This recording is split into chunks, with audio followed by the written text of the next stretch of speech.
Okey, seterusnya baik.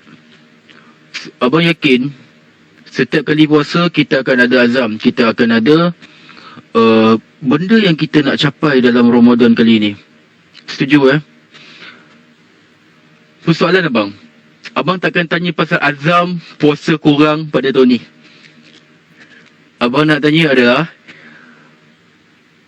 azam Ramadan tahun lepas, ada tak yang kekal sehingga hari ini? Kongsikan. Ada, kongsikan apa dia? Kalau ada, apa dia? Azam ni maksudnya amalan-amalan tertentu yang boleh kita konsisten, kita boleh istiqomah di peringkat diri masing-masing. Puasa 6, Alhamdulillah. Puasa 6. Okey. Lagi? Masih?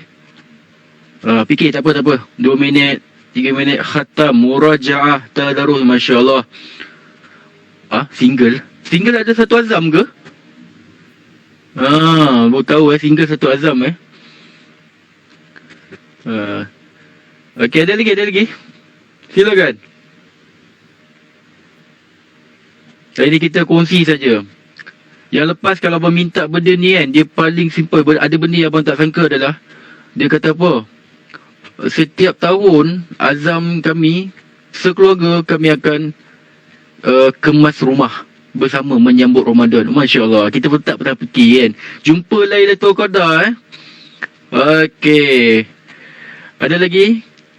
Okey. Yang daripada Upsi. Apa azam yang lepas sampai tak? Upsi. Sehari lepas maghrib join majlis ilmu. Masya Allah. Ni mesti geng-geng Ustaz Hazri bin Dani. Faham. Aywa, Masya Allah. Okey. Baik, terima kasih. Merasai nikmat ibadah. Okey, terima kasih semua. Okey. Apa perasaan kita? Ini sekadar refleksi refleksi. Sorry apa banyak tanya. Sebab nak tak nak, benda ni memang kembali kepada kita. Ada apa dengan Ramadan, itu kembali pada kita. Ada orang dia kata gembira, ada orang rasa excited dan sebagainya. Apa perasaan kita sebenarnya sejujurnya dengan kehadiran bulan Ramadan? Adakah kita gembira?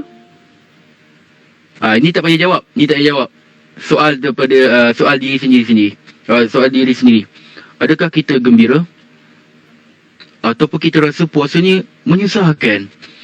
Abang ada kawan-kawan dia rasa puasa ni menyusahkan. Ni abang kongsi tau. Alamak, bulan puasa pula. Kat mana pot kita nak makan ni? Dia cakap depan abang lah tu. Abang memang geng abang memang ramai macam tu. Bukan kita nak buruk kan. Tapi ini adalah realiti. Okay, ada orang gembira, ada orang dia resah. Ada yang cakap jom kan. Kan. Okay. Gembira tak hati kita sebenarnya? Itu persoalan yang pertama. Yang kedua, sedar ataupun tidak, kita ni akan kelebihan Ramadan. Yes. Bila sebut pasal kelebihan Ramadan, perkara dalam kepala yang paling kita ingat adalah Lailatul Qadar. Sebab itu memang disebut dalam Quran. Selain daripada tu,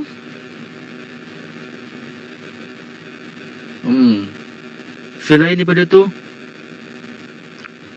abang baru ni habis daripada Kafi khusus asal Fasilitator Islam Wilayah Persekutuan. Simple. Abang ajak mereka belajar pasal common sense. Common sense saja. Which is benda tu kecil. Common sense ni ajar budak darjah 6 cukup, darjah 5 cukup. Budak universiti tak payah ajar pasal common sense sebab diorang dah besar. Tapi masalahnya, facilitator hari ini, mereka tak ada common sense. Kerana apa? Kerana mereka meremehkan hal-hal yang kecil. Apa itu hal-hal yang kecil? Susun slipper. Itu contoh facilitator lah. Kita kata daripada sudut facilitator. Hal-hal yang kecil. Susun slipper. Apa lagi? Kemas meja. Padamkan papan putih selepas guna. Itu facilitator. Tapi kalau dalam bulan Ramadan, selain daripada Lailatul Qadar, sebenarnya mungkin ada kelebihan-kelebihan kecil yang kita terlepas pandang.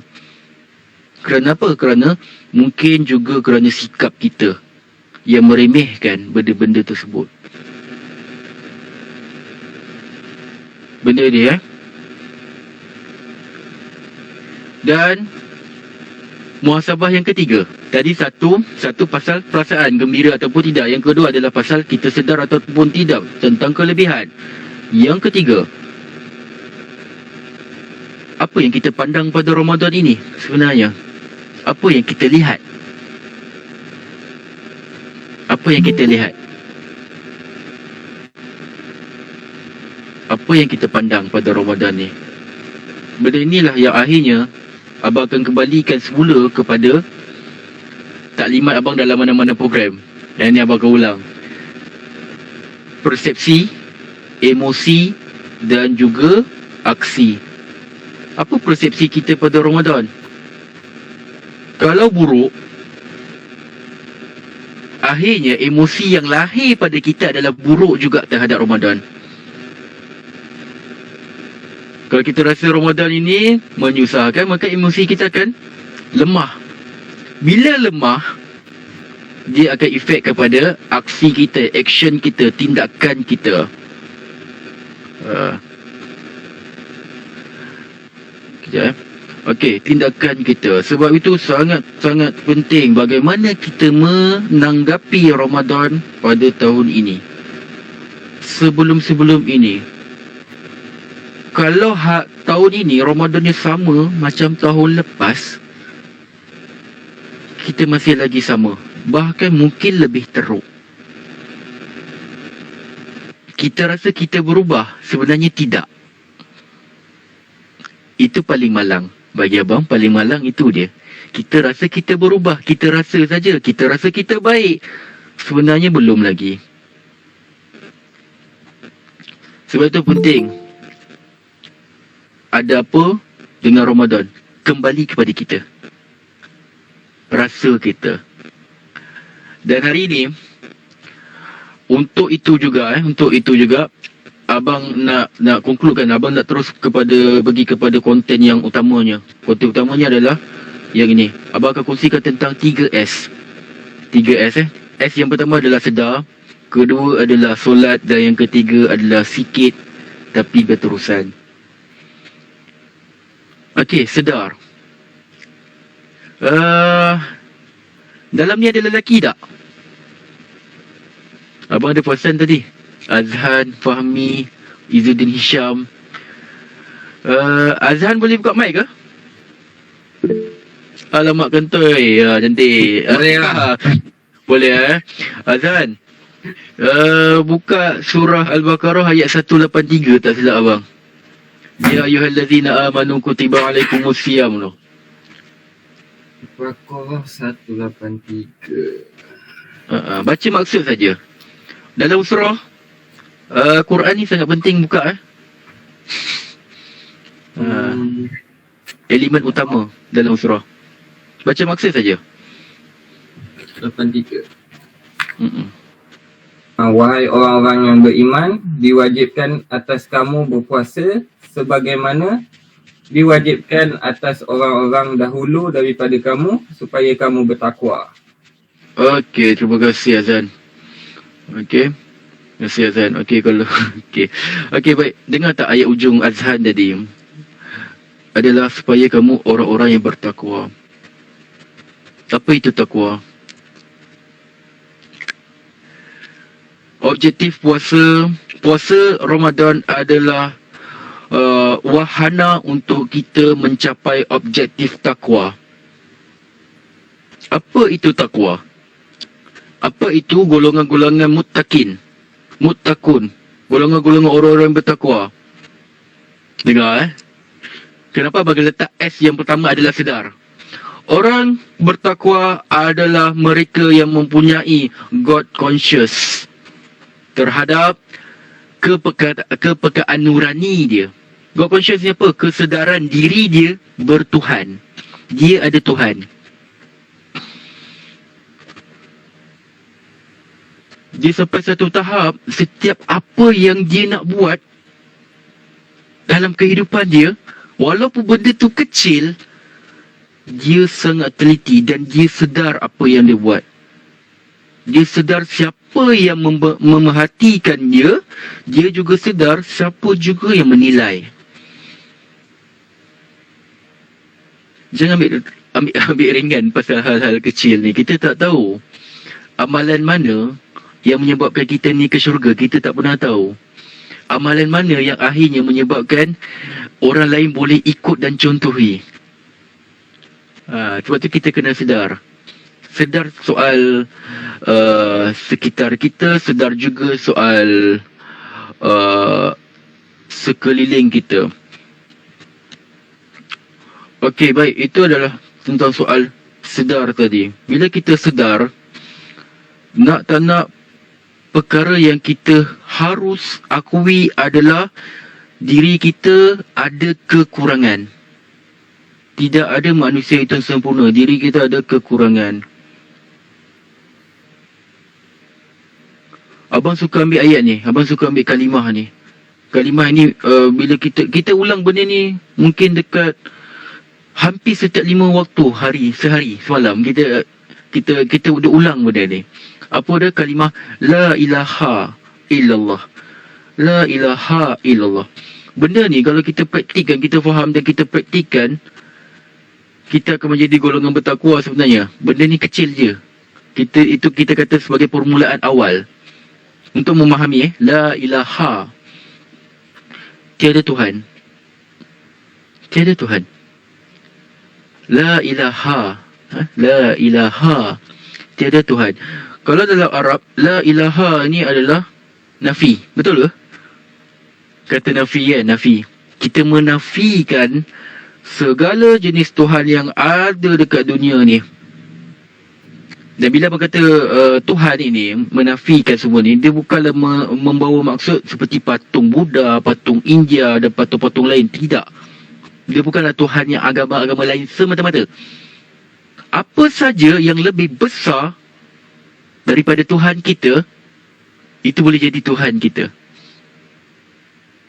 Misalan, malas, ego. Kalau benda tu lagi besar, kita mempertuhankan sifat tersebut. La ilaha. Maksudnya kat sini adalah kita menafikan, kita membersihkan segala jenis kotoran yang ada dalam jiwa kita. Rasa malas, rasa ego, rasa yang segala negatif lah. Okay? Kita nafikan dulu. Kemudiannya, barulah datang illallah. Illallah ini adalah ayat sabit ataupun tasbit lah, ayat peneguhan. Nak cakap kat sini sebenarnya, nak letak Allah dalam diri kita, kita kena nafikan semua bentuk kotoran dalam diri kita. Kita kena nafikan semua sekali, dan barulah boleh masuk Tuhan dalam diri sendiri. Baru-barunya abang ada dengar ceramah kat Zayan. Dia kata apa tau? Macam manalah benda baik tu nak masuk dalam hati kita kalau dalam gelas hati kita tu penuh dengan keburukan. Macam manalah cahaya nak masuk kalau hati tu dah gelap. Faham Dia umpama kalau kita nak masuk rumah, perkara pertama sekali kita kena bersihkan rumah tu. Barulah kita boleh susun perabot. Itu perumpamaan dia. So, golongan-golongan mutakid ini adalah golongan-golongan yang sedar akan sekitar dia, akan keadaan diri dia, akan apa yang perlu dia lakukan, apa yang orang-orang sekitar dia perlukan. Maka dia akan bertindak mengikut itu. Kat situ lah akan lahir juga wisdom sebenarnya, hikmah dalam tindakan. Okey, itu adalah sedar. Yang pertama adalah sedar. Yang kedua, siapa aku nak suruh baca ni? Aduh, hai. Kita main petik-petik hari ni. Azmi. Senang cerita. Fai ada, Fai? Dia belum. Nice. Cantik, Fai. Fai, tolong baca surah At-Taha. Surah Taha ayat 132, maksud saja. Hari ni kita buka beberapa ayat . Jadi, itulah. Uh,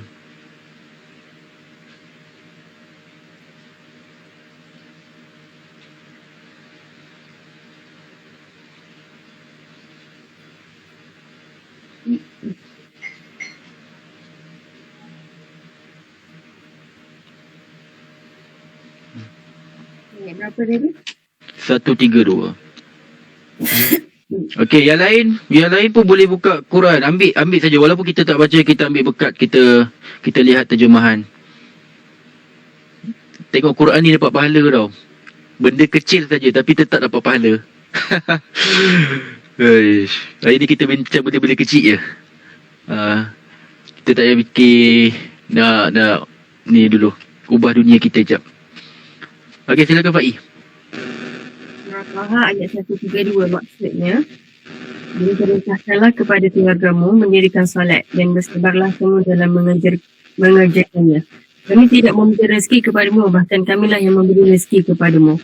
Dan akibat yang baik itu adalah bagi orang-orang yang bertakwa. Bertakwa lagi sekali ya. Okey, terima kasih Faiz. Nampak benda-benda kecil bertakwa. Mungkin kita jumpa lagi satu di perkataan takwa. S yang pertama tadi adalah sedar tentang hidup bertuhan. S yang kedua adalah tentang solat. Semalam abang lepak dengan kawan abang sampai 1 pagi. Dia tazkirahnya abang. Abang ni tak kisah. Dia asalkan benda tu baik je dengar, kita dengar je. Dia kata apa? Solat ini adalah syariat. Benda ni kalau kita lepaskan solat ni, benda lain kita kemungkinan besar kita takkan buat. Seperti mana puasa, zakat, dengan tunaikan haji, kita takkan buat. Tunaikan haji ni bagi yang berkemampuan lah. Tapi bila dia dah mampu, dia tak buat. Dia kata apa macam tu je. Kau dah tak solat, benda lain kau jangan harap lah kau akan buat. Sebab benda yang tiang pun kau dah tak buat. Kau agak-agak apa lagi kau boleh harapkan ibadah yang lain. Solat ni penting. Dan kalau kita nampak mungkin kita ada azam tahun ni, contohlah aku nak kurus tahun ni, contoh dalam bulan Ramadan aku nak diet. Confirm semua ada impian benda tu. Bulan puasa okey je, cun je, nampak kurus je. Lepas puasa 6 naik 2 kilo, 3 kilo, 4 kilo. Kat mana silap dia? Mungkin ada benda-benda kecil yang kita tertinggal. Kecil lagi abang sebut. Yang mana benda kecil tu mungkin di peringkat diri kita saja yang kita perlu muhasabah balik. Salah satunya mungkin adalah dengan solat kita tadi. Kalau baca dekat sini perintahkanlah keluargamu solat dan bersabarlah dalam mengerjakan solat. Kami tidak meminta rezeki daripada kamu, sesungguhnya kami yang memberikan rezeki. Rezeki ni bukan bermaksud duit, bukan bermaksud material semata-mata. Hati yang bahagia juga rezeki. Badan yang sihat juga rezeki. Okay, dengan solatlah kita meminta. Kalau ikut ayat ni, sababun nuzul ayat Quran ni, sebab nuzul ayat Quran ni adalah ketika mana Rasulullah SAW didatangi tetamu di rumahnya. Rasulullah mengajar kita untuk memuliakan tetamu. Tapi ketika itu baginda Rasul tidak ada satu pun makanan yang layak untuk dihidangkan kepada tetamu. Lalu dia memerintahkanlah meminta kepada isterinya, dia tak ingat siapa, isteri ataupun dia punya sahabat, pergi ke rumah seorang Yahudi, minta tepung gandum, dan dia akan pulangkan balik pada bulan depan. Lalu Yahudi ni dia tidak percaya. Dia kata apa, aku takkan bagi pinjam selagi mana tidak ada jaminan. Lalu baginda Rasul ni terus mencagarkan baju besi dia. Dan ketika itu belum sempat baju besi itu sampai saja ke rumah Yahudi tersebut, ayat ini pun diturunkan sebagai kabar gembira, sebagai peringatan kepada kita mengerjakan solat. pernah dengar juga kan, inna solata tanha anil fahsya'i wal munkar kan. Solat itu mencegah daripada kemungkaran.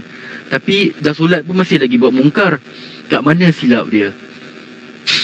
Mungkin ada benda kecil-kecil yang kita tinggal kat situ. Banyak kalau kita buka surah Al-Ma'un, yad'ul yatim wala yakhuddu ala ta'amil miskin fawailul lil musallin, mereka lalai solat. Fawailul lil musallin alladzina hum yura'un, riak dalam beribadah. Mungkin kerana kita riak, mungkin juga kerana kita mencuri dalam solat. Macam mana mencuri dalam solat ni?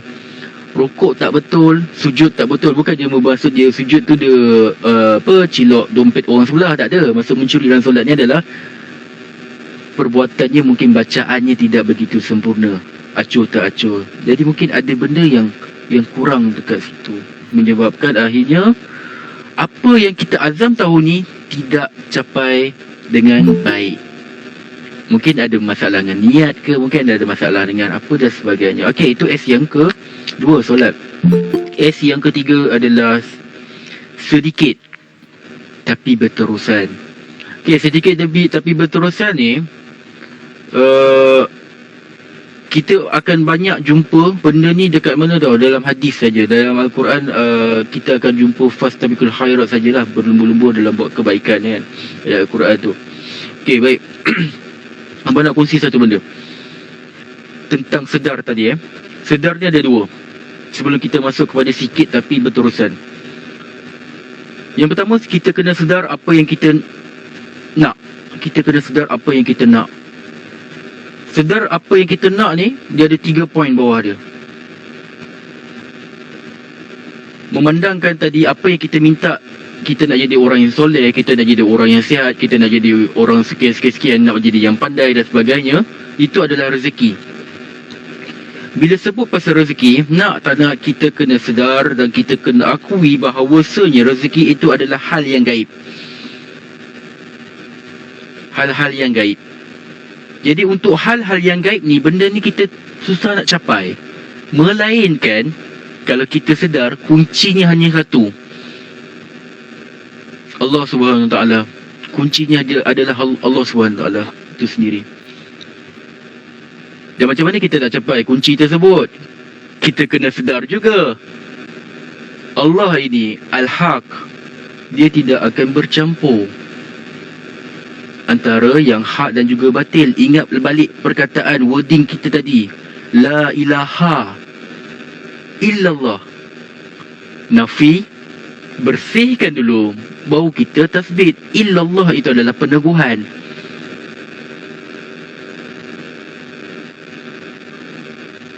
Dan kita kena sedar juga satu benda, semua orang layak untuk dapat rezeki. Cuma rezeki yang datang pada kita itu adalah berdasarkan apa yang kita usahakan. Okey. Dan kita, selain daripada itu tentang sedar tentang apa yang kita nak. Yang kedua adalah sedar siapa diri kita sebenarnya. Sedar siapa diri kita.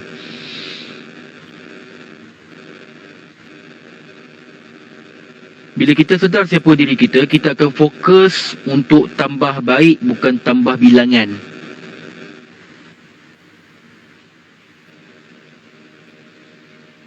Kita akan fokus pada tambah baik, bukan tambah bilangan. Ahsanu, bukan aksaru. Tambah baik, bukan tambah bilangan. Quality over quantity. Kalau tentang solat tadi, lebih baik memperbaiki solat kita berbanding kita tambah solat sunat yang lain. Keutamaannya adalah pada solat tadi, memperbaiki solat. Itu yang pertama. Sebab apa abang cakap benda ni? Sebab kita dalam manusia, kita memang ada kekurangan. Kita akan ada semangat zaman. Kita ada semangat zaman. Kita ada semangat waktu-waktu kita nak buat amalan ni, kita ada semangat. Waktu yang semangat betul. Waktu yang semangat timbul futur, malas kita tu memang malas gila. Itu kita kena akui. Sebab itu, ini adalah strategi kita kan. Kita yang nego dengan badan kita, kita juga yang berunding dengan badan kita. Dan yang kedua adalah kenal pasti apakah amalan terbaik khusus buat diri kita. Okey, kat sini ada beberapa hadis yang abang boleh kongsikan ya. Bila sebut pasal amalan-amalan terbaik ni, abang bila belajar hadis dengan Ustaz Allah yarham Ustaz Zahid hadis Mustakmal hadis apa semua tu kan. Allahu Akbar. Ingatlah Ustaz ni, Ustaz Zaid dok kisah ingat lagi tagline dia. Okey, Zaid bila abang mengaji dengan dia kan, dia cakap abang akan jumpa banyak ayat yang mana pertanyaan dia hampir sama, jawapannya berbeza. Ma'afdul a'mal. Apakah amalan terbaik? Apakah amalan terbaik? Tapi yang si tukang tanya tu ataupun sahabat tu berbeza-beza. Bila tengok jawapan juga berbeza-beza. Kenapa? Itu yang menarik dia. Okey, contoh apakah amalan yang terbaik dalam Islam? Seorang lelaki bertanya pada Rasulullah. Baginda menjawab, memberi makan dan juga memberi salam kepada orang yang kita kenal ataupun tidak kenal. Ada dia kata solat kat situ? Tak ada kan. Memberi makan, benda tu kecil je memberi makan. Memberi salam, benda tu kecil je pada pandangan setengah orang. Tapi benda tu besar. Okey, itu sahabat. Okey, yang lain. Rasulullah bersabda, mafhumnya, mahukah kalian aku memberitahu sesuatu dengannya Allah menghapuskan dosa-dosa dan mengangkat darjat kalian? Para sahabat sudah tentu dia jawab.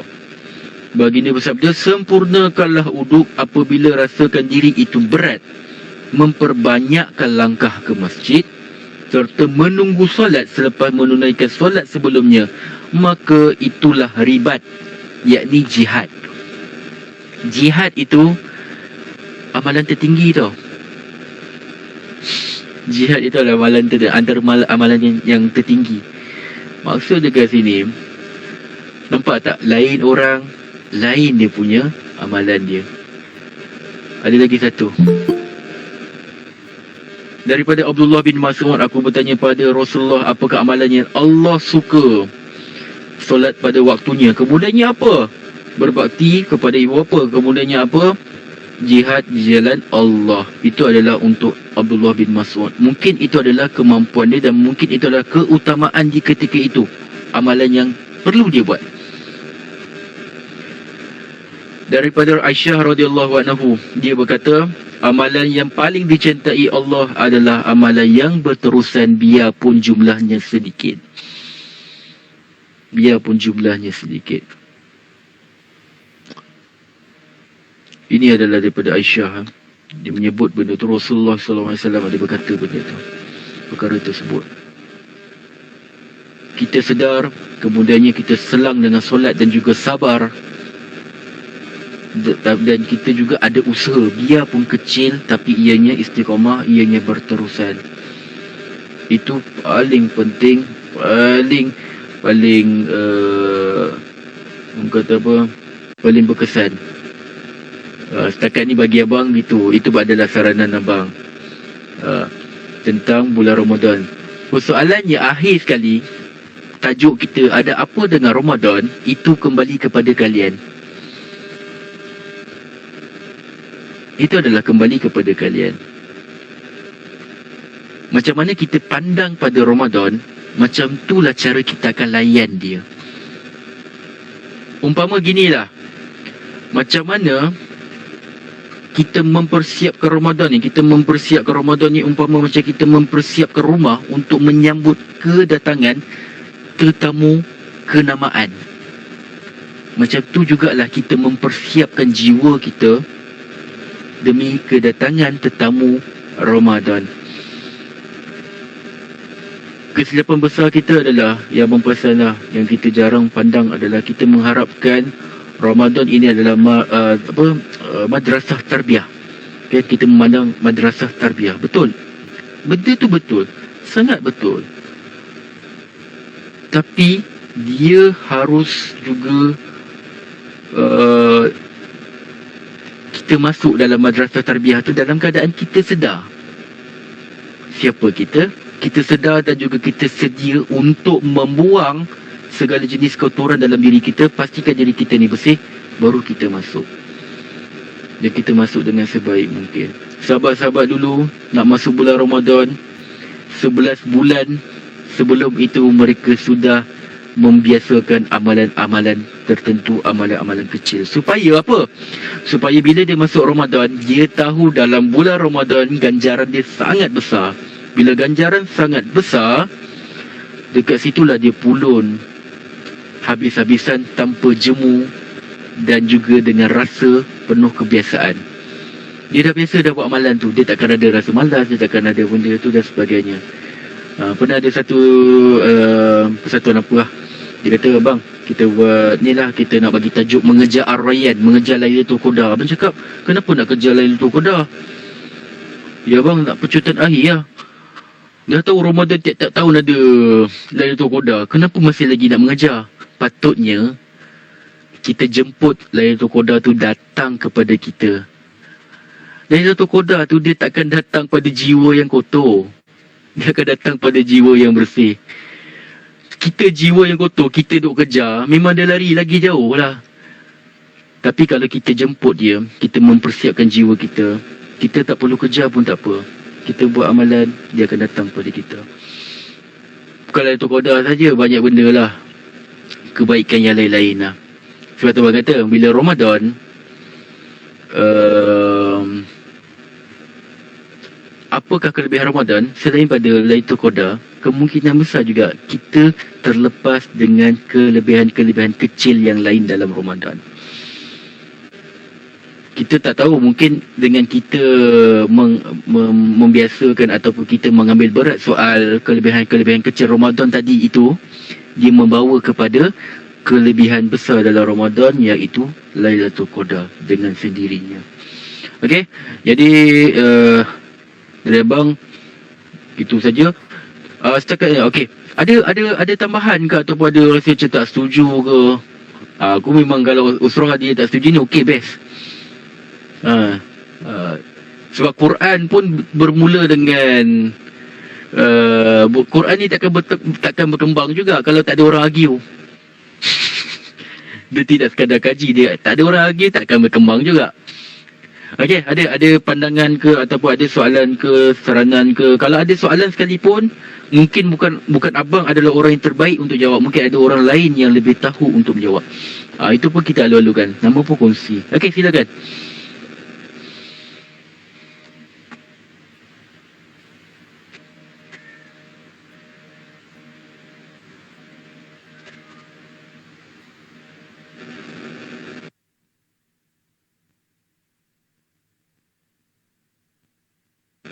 Kalau ada, silakan.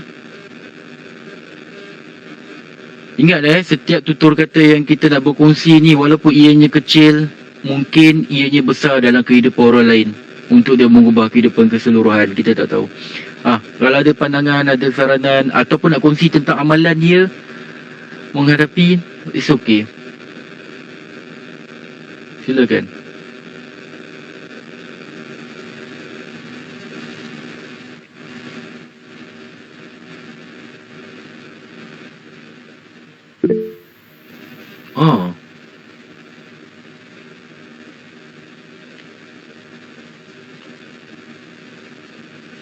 Mana? Okey, baik. Syarizal maaf bertanya, kualiti dan kuantiti bukan sekadar solat sunat tambahan selain solat fardu menjadi penambah baik kualiti kepada solat fardu. Okey, ada yang lain nak berkongsi tentang ni? Sebelum abang respon benda tu. Sebab ini pun adalah sekadar pandangan peribadi sebagai dan juga renungan.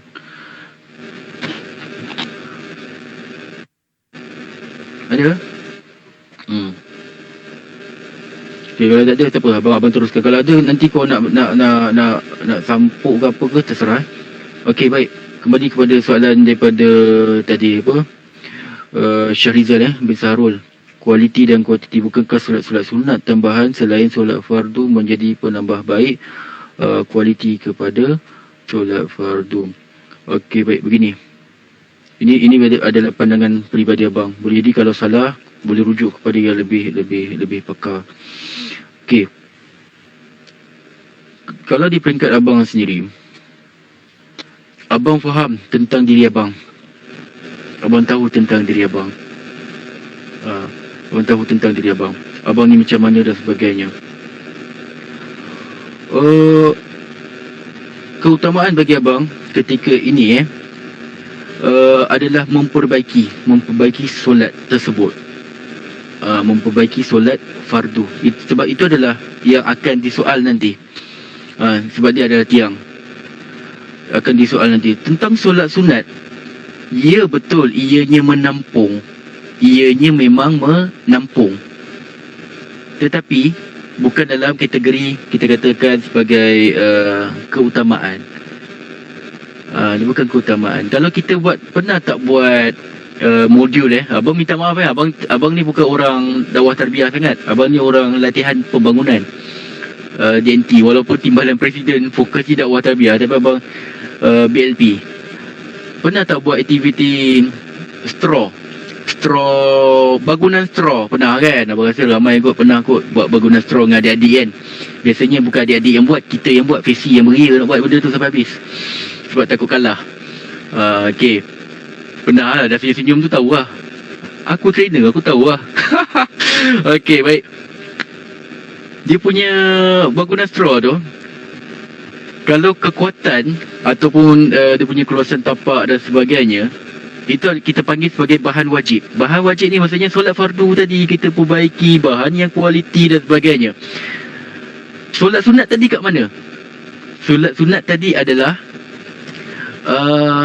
yang bahagian apa tu? Hiasan. Dia memperindah benda tu lagi. Dia menambah kualiti pada diri sebenarnya. Dia tidak menambah kualiti pada solat. Faham tak? Faham tak? Dia menambah kualiti pada diri sebenarnya. Dia tidak menambah kualiti pada solat. Nak menambah kualiti pada diri sebenarnya, yang paling penting adalah wajib tu dulu ada. Kemudiannya baru kita tampung dengan yang lain-lain. Abang bila sebut pasal perhiasan ni, abang teringat dalam ayat Quran dia selalu sebut aqimus solah. Aqimus solah ni maksudnya membangunkan solat tersebut, mendirikan solat tersebut. Tapi kita tak jumpa pun perkataan yang lain daripada aqimus solah. Apa contohnya? Bana usolah ke apa ke, tak ada. Kita jumpa aqimus solah. Kenapa aqimus solah? Rupa aja dalam kupasan Ustaz Siddiq dia sebut aqimus solah ni maksudnya dia mendirikan solat lalu memperindahkan solat tersebut. Maksudnya dalam solat wajib kita tu kan, dalam solat wajib kita pun ada juga sunat-sunat tertentu yang kita buat. Itu adalah memperindahkan ni maksudnya memperkemaskan solat. Dia tidak sekadar berdiri, bahkan memperkemaskan solat. Itu pandangan abang kot. Itu pandangan abang. Mungkin kalian ada benda yang tak setuju. Izzuddin macam mana Izzuddin? Din? Senyap ada Izzuddin ni. Pun dah kahwin. Okay. Okay. Wujud boleh ke saya Syahrul ke apa nama? Tadi itu pandangan abang lah, peribadi abang. Syahrizal, sorry. Syahrul tu ayah. Syahrizal. Sebab bagi abang solat itu dia menambah kualiti pada diri kita sebenarnya. Bukan pada kualiti solat tu sendiri. Itu pandangan peribadi kot. Ada lagi ke soalan ke ataupun pandangan ke yang nak tampung abang punya jawapan tadi? Faiz ke, Izzah ke, Azhan ke, Nurin ke, Nurina selaku penulis ke? Kita kan satu batch.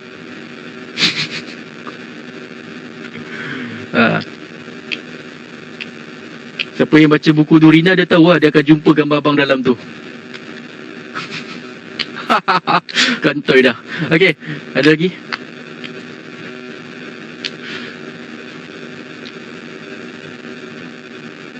Minta maaf tau kalau abang jadi gelak-gelak dan sebagainya. Itu memang diri abang. Timbalan presiden yang paling huha. Bagi usrah sampai lupa jawatan sendiri. Okey, ada lagi? Izzuddin, kau nak tambah ke abang Izzuddin? Boleh. Kenal ni abang Izzuddin dia presiden PPIWP sebelum abang.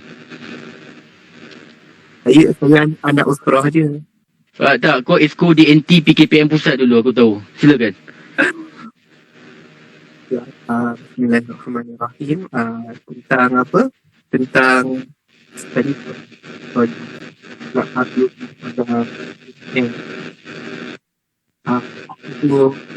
yang saya pernah belajar dan saya pun pegang dalam diri saya lah. Pertama, macam kita kan, kita ni kira akhir zaman ni kan. Akhir zaman.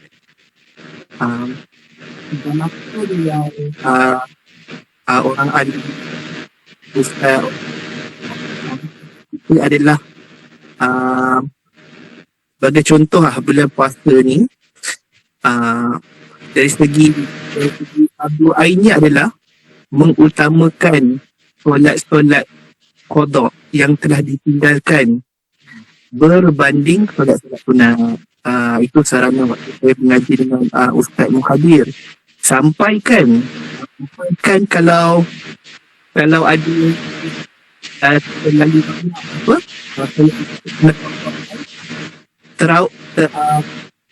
dia adalah lebih utama daripada tarawih yang hanya pada bulan puasa tu. Itu yang misalnya apa tu, kita kat umat akhir zaman ni ada kadang-kadang kita terlepas apa semua tu. Keutamaan adalah pada ibadah yang berbanding apa telah yang tidak dilakukan. Yang kedua, boleh semua boleh cek ada satu kisah juga, dia pun menyebabkan saya inspirasi juga lah. Kisah seorang sahabat yang kita pada Rasulullah membandingkan dia dengan sahabat yang lain yang ada banyak ibadah sunat sampingan. Dia mengadu, ya Rasulullah, aku satu waktu saja, tapi aku ada perasaan cinta Allah dan Rasul yang tinggi. Kata Rasulullah, disebabkan perasaan cinta Allah dan Rasul tu, sahabat tu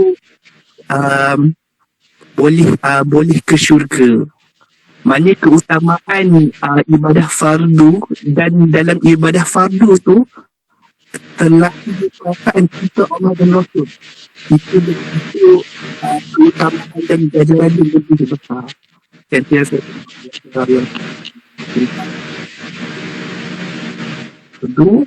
dan kalau ada pertembungan antara fardu dengan menggantikan solat dengan solat sunat, kita pertimbangkanlah keutamaan dia kat situ. Itu saya punya yang pernah saya belajar lah. Wallahualam. Okey, menarik ilmu baru. Izzuddin ni kira macam kalau dia ni zaman-zaman dia bagi pandangan terus left see you betul. Okey, Izzuddin ni kira zaman-zaman ada Ali Imran lah, zaman Presiden Ali Imran lah. Abang zaman Khair Sujud dan juga Iman Kudus. Jadi kalau bab keagamaan ni abang belajar dengan Izzuddin lah, bab haraki tentang tamrin ke apa ke. Tak tahu pasal nak buat macam mana tamrin ke, modul abang refer pada dia dulu, dan bawa refer kepada yang lain-lain lah. Sebab benda ni kita memang kena tampung. Benda-benda kecil ni takut kita terlepas pandang. Okey, ada lagi ke? Mungkin ada pandangan ataupun nak kongsi amalan tertentu ke apa ke?